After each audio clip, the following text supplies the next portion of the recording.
감사를 드립니다. 제가 긴 여행을 하고 있어요. 그리고 오늘은 맨하탄의 한 복판에서 미셸쌤의 미술 이야기를 나누려고 합니다. 오랜 시간 기다려 주셔서 감사를 드립니다. 오늘 함께 나누는 곰브리지의 서양미술사는 13번째 챕터인데요. 전통과 혁신이라는 제목과 함께 15세기 후반 이탈리아 미술을 이야기합니다. 전통과 혁신이라는 두 정신은 어떻게 서로 마주하고 충돌하기도 하면서 이 시대의 르네상스 미술을 만들어갔는지 살펴볼까요? 15세기에 들어서면 미술가들은 다른 직공이나 장인들처럼 길드를 조직하게 됩니다.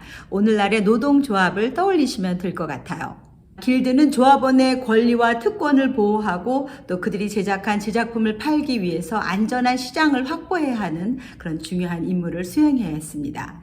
미술가들은 일정한 엄격한 수준에 도달해야만 장인으로 인정을 받을 수 있었고 길드에 가입을 할 수 있었던 것이죠. 그리고 비로소 자신의 공방을 열 자격이 주어지게 됩니다. 그들은 견습공을 고용해서 제단화나 초상화 그리고 채색된 가구와 문장, 깃발 등을 주문을 받을 수 있게 되는 것입니다. 그런가 하면 길드는 점차로 시의 행정을 좌지우지할 만큼 발언권을 가진 가장 부유하고 배타적인 집단이 되어가기도 합니다. 이 시기에 이탈리아와 플랑드르, 독일 같은 도시나 마을에서는 미술의 유파라는 것이 생겨나게 됩니다. 유파는 학생들이 미술을 배우는 미술 학교라고 이해를 하시면 됩니다. 이를테면 화가가 되고 싶은 어린아이를 그의 부모는 그 도시나 마을의 거장에게 견습생으로 보냅니다. 이 아이는 그곳에서 숙식을 하면서 심부름에서부터 시작을 해서 차츰 쓸모 있는 일꾼으로 성장을 하게 되고 스승의 작품 제작에까지 참여를 하게 되는 것이죠. 이렇게 스승의 기술과 경험을 철저하게 훈련을 받고 전수한 제자들은 그들만의 뚜렷한 독창성을 갖춘 회화유파를 형성합니다. 그래서 15세기에는 그림만 보고도 그것이 피렌체의 것인지 시에나의 것인지 퀼른 혹은 브리주 아니면 비엔나의 것인지 가려낼 수 있을 정도였습니다. 피렌체는 미술의 위대한 혁명이 시작된 도시입니다. 이 도시에서 수많은 거장들과 유파 그리고 그들의 새로운 실험이 끊임없이 일어났던 것이죠. 피렌체의 위대한 예술가인 브루넬레스키, 도나텔로, 마사초의 뒤를 이은 다음 세대는 이들의 발견을 어떻게 이해하고 응용하려고 했는지 살펴보는 것은 매우 흥미로울 것 같습니다. 피렌체의 건축가 레온 바티스타 알베리티가 설계한 교회입니다. 이 건축가는 교회의 정면을 로마의 거대한 개선문처럼 구상했습니다. 브루넬레스키가 고심했던 고전적인 형식을 어떻게 절충하는가를 놓고 다시 고심합니다. 알베리티가 이번에는 피렌체의 부유한 상인 루체라의 집안을 위해서 3층으로 대저택을 설계했는데요.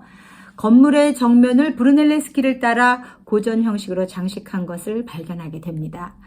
원주나 반원주를 세우는 대신에 고전시대의 기둥 양식을 암시하는 단순하고 평평한 벽기둥과 엔타블레이처를 그물처럼 엮어서 건물 전체를 덮었죠. 그는 로마의 콜로세움처럼 아래층에는 도리아식 기둥 양식을 채택하고 벽기둥 사이에는 아치를 배치했습니다. 도시의 대저택에 로마의 형식을 빌려와 간결한 현대적인 모습을 부여하게 된 것이죠. 창문들은 파리 노틀담 대성당의 창문들을 떠올리게 하는데요. 다만 이 건축가는 다소 야만적인 처명 아치를 부드럽게 해석했을 뿐입니다. 새로운 것과 낡은 것 그리고 고딕 전통과 현대적인 양식 사이에서 절충하고 응용하는 것이야말로 15세기 피렌체의 화가와 조각가가 당면한 과제였던 것입니다. 로렌조 기베르티는 도나텔로와 같은 시대의 조각가입니다. 그는 오래된 전통과 새로운 업적을 조화롭게 성공시킨 피렌체의 위대한 거장 가운데 한 사람입니다.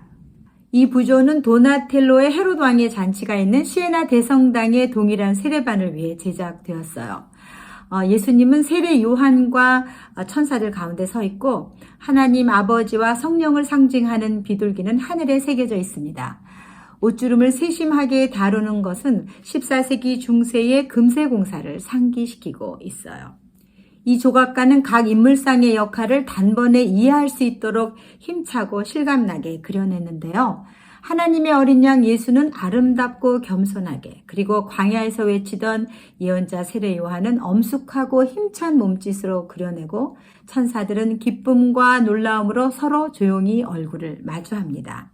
공간의 깊이에 암심한 줄 뿐 그의 인물들은 오히려 모호한 배경 속에서 두드러져 보입니다.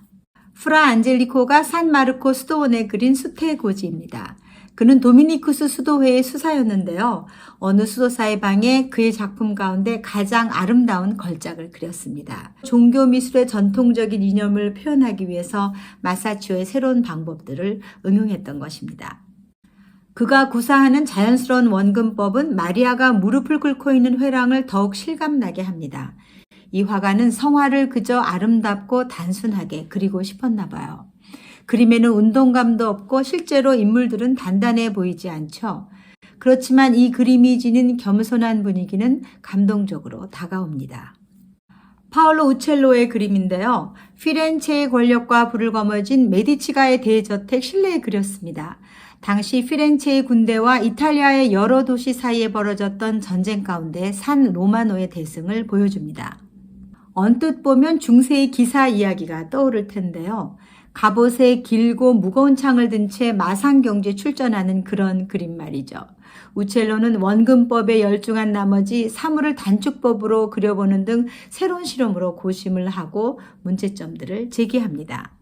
특히 땅에 쓰러진 전사의 모습을 표현해냈을 때 이 미술가가 얼마나 자부심을 느꼈을지 상상해보는 것 역시 흥미롭습니다. 이 인물을 단축법으로 묘사하는 게 가장 힘들지 않았을까요? 이러한 인물상은 이전에는 한 번도 그려진 적이 없었기 때문이죠. 땅에 흩어져 있는 부러진 창들까지도 하나의 소실점을 향해 나란히 배치했습니다. 이러한 수학적 배치 방법은 이 그림을 마치 무대에서 벌어지는 전쟁처럼 보이게 합니다. 우첼로는 원근법 안에 인물들을 배치해서 입체적이고 실감나는 무대를 구축하려고 했던 것이죠. 베노초 고촐리는 프라 안젤리코의 제자였는데요. 메디치가가 소유한 리카르디 궁안의 예배당에 프레스코화를 그렸어요. 그는 예배당의 벽면에 동방박사 세 사람이 말을 타고 가는 행렬도를 그렸습니다.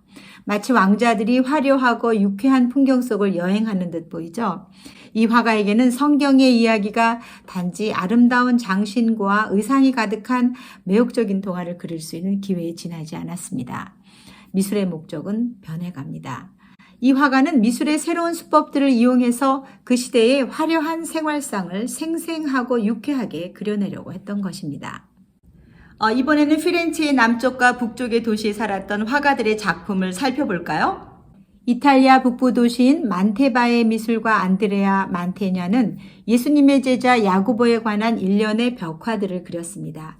아쉽게도 대부분 소실되었지만 미술사적으로 매우 의미 있는 그림입니다. 사형장으로 호송되는 야고보를 묘사했는데요. 그는 특히 이야기의 외부적인 형태에 관심을 가졌습니다. 이 광경이 실제로 벌어졌을 로마 시대를 재구성하려고 부심한데요. 고대의 기념물들을 세심하게 연구해서 야고보가 끌려온 성문은 로마의 개선문으로, 호송하는 군인들은 고대 로마군의 복장을 하고 무기를 차고 있습니다. 그는 원근법을 이용해서 인물상을 단단한 형체로 그려내고 무대는 움직이는 것처럼 구성했습니다. 야고보를 호송하는 행렬이 멈춰서는데요. 박해자 중에 한 사람이 회개한 듯 무릎을 꿇고 있었기 때문입니다. 야고보는 조용히 돌아서서 그 사람을 축복하고 있으며 로마 군인들은 이 광경을 지켜보고 있어요. 무심하게 혹은 감동을 받은 양 손을 들기도 합니다. 아치의 원형 안에 이 장면을 담아내기 위해 호송병들은 군중들의 소란을 분리시키려고 합니다. 피렌체 남쪽 아래쪽에서 작업을 하던 피에로 델라 프란체스카가 그린 콘스탄티누스 황제의 꿈입니다. 적과의 일전을 앞둔 전날 밤 황제의 꿈속에 천사가 십자가를 보이며 이 십자가 아래서 당신은 승리하리라 라고 전합니다. 열린 막사 안에서 황제는 잠이 들었고 호위병 한 사람이 침상 끝에 앉아있네요. 두 명의 군인은 밖에서 보초를 섭니다. 고요한 밤하늘, 십자가를 상징하는 것을 들고 내려오는 천사의 모습은 마치 섬광이 비추듯 주위를 밝히고 이 알 수 없는 빛은 우리의 주위를 살며시 끌어당깁니다. 이 화가는 로마군의 군복을 묘사하려고 애를 쓰고 특히 숙달된 원근법과 단축법으로 대담하게 천사의 모습을 그렸지만 아쉽게도 이 책의 작은 도판에서는 제대로 보이질 않아요. 그리고 공간을 암시하기 위해 빛의 철이라는 중요한 새로운 방법을 더했습니다. 이제까지 중세의 미술가들은 빛을 거의 인식하지 못했습니다. 그들이 그렸던 평면적인 그림에는 그림자가 없었던 것이죠. 이 그림에서 빛은 인물의 형상과 깊이의 환영을 만들어내는 중요한 요소이며 원근법만큼이나 중요합니다. 앞의 군인은 밝은 천막을 배경으로 어두운 실루엣으로 처리가 되어서 천사로부터 빛을 받는 호위병과 둘 사이에는 거리감을 줍니다. 천막의 둥근 형태나 내부의 빈 공간도 단축법과 원근법 그리고 빛에 의해서 입체감이 느껴지는데요. 이 위대한 작가는 빛과 그림자를 이용해서 역사의 흐름을 바꾸어 놓은 계시를 이야기하려고 했습니다. 바로 콘스탄티누스 황제의 기독교 공인입니다. 마사추의 후계자 중 가장 뛰어난 미술가로 피에로를 꼽는 이유가 이러한 단순성과 고요함을 인상적으로 풀어냈기 때문이 아닐까요? 피렌체의 미술가 안토니오 플라이올로가 그린 성 세바스티아누스의 순교입니다. 이 미술가는 정확한 소묘와 조화로운 구성을 갖춘 그림을 그리기 위해 매우 고심하는데요. 최초로 정확한 규칙을 사용하려고 시도한 그림입니다. 결과적으로는 그다지 성공하지 못한 듯 합니다. 그림 자체도 매력적이지 않아요. 그렇지만 이 미술가가 얼마나 신중하게 접근했는지 알 수 있습니다. 성인은 나무 기둥에 매달려 있고 6명의 사형 집행인들이 그를 에워싸고 있어요. 이들은 삼각형 구도 속에 규칙적으로 배치되었고 각각은 맞은편에 비슷한 모습으로 대비됩니다. 분명한 좌우대칭이 지나치게 딱딱하게 느껴졌는지 화가는 변화를 주려 합니다. 화를 조종하는 집행인 중에 한 사람은 정면에서 그리고 다른 사람은 뒷모습으로 그렸습니다. 배경으로 그린 토스카나의 풍경은 원근법으로 잘 묘사했지만 주제와 배경은 조화롭지 않습니다. 순교가 진행되는 전경의 언덕과 배경의 풍경이 연결되는 길은 하나도 보이질 않습니다. 15세기 미술가들은 분명히 작업실에서 이러한 문제들을 논의했을 것입니다. 그리고 한 세대가 지나서 이탈리아의 미술을 그 최고의 정점에 도달하게 되는데요. 바로 이러한 문제들을 해결했기 때문인 것입니다. 산드로 보티첼리는 이러한 문제를 해결하기 위해 고군분투했던 이 시대의 위대한 미술가 가운데 한 사람입니다. 그의 가장 유명한 작품 가운데 하나인 비너스의 탄생은 성경의 이야기가 아닌 고전시대의 신화를 묘사합니다. 그리스와 로마인들의 신화는 유쾌하고 아름다운 동화 그 이상이었는데요. 보티첼리에게 별장을 장식할 이 그림을 주문한 후원자는 다름 아닌 로렌초 데 메데치였습니다. 비너스의 탄생 이야기는 미의 심오한 의미가 이 세상에 전해지는 신비를 그렸습니다. 아마도 화가는 이 신화를 품위 있는 방식으로 표현하기 위해 경건한 마음으로 작업에 임했을지도 모릅니다. 비너스는 조개 껍질을 타고 바다에서 솟아난 다음 장미꽃 세례를 받으며 바람의 신들에 의해 해안으로 밀려옵니다. 비너스가 땅에 발을 내디디려 하자 계절의 여신이 외투를 들고 그녀를 맞이하네요. 보티첼리의 화면은 완벽하고 조화롭기 그지없어요. 가만히 들여다보면 보티첼리의 인물들은 단단하지도 정확하지도 않아요. 그의 그림이 보여주는 우아한 운동감이나 선율적인 선들은 14세기 고딕 전통의 미술을 상기시킵니다. 보티첼리의 비너스는 너무나 아름다워요. 그래서 우리는 그녀의 목이 부자연스럽게 길다거나 어깨가 가파르게 처져 있다거나 혹은 왼쪽 팔이 다소 어색하게 몸에 붙어 있다든가 하는 점을 지나치게 되는 것입니다. 그렇지만 이러한 자유로운 표현들은 화면 전체를 오히려 아름답고 조화롭게 만들었다고 할 수 있습니다. 이탈리아의 미술에는 중요한 전환점들이 있었는데요. 예를 들면 1300년경의 지오토의 발견, 그리고 1400년대의 브루넬레스키의 위대한 발견들이 그것입니다. 그러나 무엇보다도 이 두 세기가 지나는 동안 미술에 일어난 점진적인 변화일 것입니다. 1475년 피렌체에서 제작된 사파의 표본인데요. 수태고지와 단테의 신곡의 장면들을 그려 넣었어요. 이것은 동일한 미술이 어떻게 다른 정신으로 표현될 수 있는지 보여줍니다. 그것은 피렌체의 거장들이 외경심이 모자란다거나 신앙심이 부족했던 것이 아닌 거죠. 그들의 미술은 이제 성경을 전달했던 단순한 수단에서 벗어나서 그들이 열망하는 부와 사치를 마음껏 자랑하고픈 목적을 위해 사용되는 것이었습니다. 미술은 삶의 아름다움과 우아함을 풍부하고 풍요롭게 합니다. 그리고 이러한 미술의 기능이 잊혀졌던 시대는 한 번도 없었는데요. 그리고 이 기능은 점점 더 전면에 두드러지게 나타나게 될 것입니다. 오늘 나누는 매트의 미술은 2021년 6월부터 10월까지 진행이 되었던 메디치 특별전을 중심으로 전시 리뷰를 준비했습니다. 시작해 볼까요? 16세기 이탈리아 그 가운데 피렌체는 권력 다툼이 쟁점에 달했던 시대였고 메디치는 그 중심에 서 있습니다. 서양 미술사의 가장 위대한 초상화들은 바로 1512년과 1570년 사이에 그려졌다고 할 수 있는데요. 이 시간은 피렌체가 공화정에서 메디치 가문으로 그 거대한 축을 옮겨갔던 시대이기도 합니다. 그리고 가장 중요한 인물이죠. 코시모 데 메디치는 1537년 피렌체의 공작이 되고 여기서 전시는 시작됩니다. 코시모 데 메디치는 문화 정책을 정치적 수단으로 아주 적절하고 명민하게 이용할 줄 알았어요. 이것은 이제까지 장사와 상업의 중심지였던 피렌체를 메디치 왕조의 수도로 건설할 수 있게 했습니다. 그리고 미술의 역할과 기능이 이 시대에 어떻게 작용을 했는지 깊이 생각하게 하는 대목입니다. 그는 지식인들과 예술가들을 대대적으로 모으고 열렬히 후원을 하게 되는데요. 거대한 건축물과 공공시설물들의 위대한 셀 수 없는 예술 프로젝트들이 바로 이 시기에 추진이 되었습니다. 이러한 일련의 프로젝트들은 메디치 가문이 로마의 계승자로서 새로운 로마라고 자부하던 피렌체 시민들에게 커다란 자부심을 부여하는 데 성공했습니다. 미술가들은 메디치를 움직이는 핵심 인물들을 정말이지 다양하게 그리고 새로운 방식으로 고심하면서 그렸는데요. 초상화야말로 메디치의 정치적, 문화적인 그들의 욕망과 야망을 표현해 주는데 더할 수 없는 최상의 도구였습니다.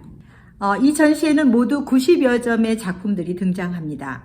회화와 함께 경이로운 흉상들을 모든 갤러리에서 만날 수 있어요.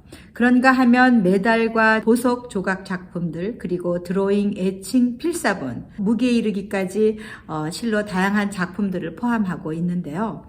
라파엘과 자코포, 또 셀리니, 브론지노, 그리고 살비아티의 작품들도 만날 수 있습니다.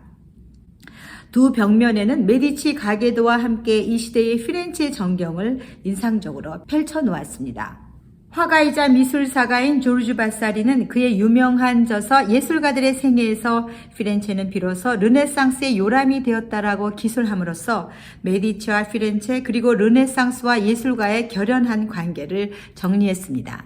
조르주 바사리가 그린 초상화인데요. 토스카나가 배출한 위대한 6명의 시인을 그렸습니다.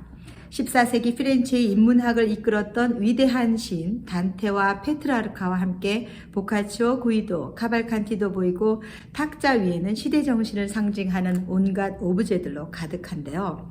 잉크병, 또 컴파스, 지구본들은 단테가 그의 작품 가운데 풀어냈던 작품 정신 혹은 그의 세계관이 확대되고 있음을 암시합니다.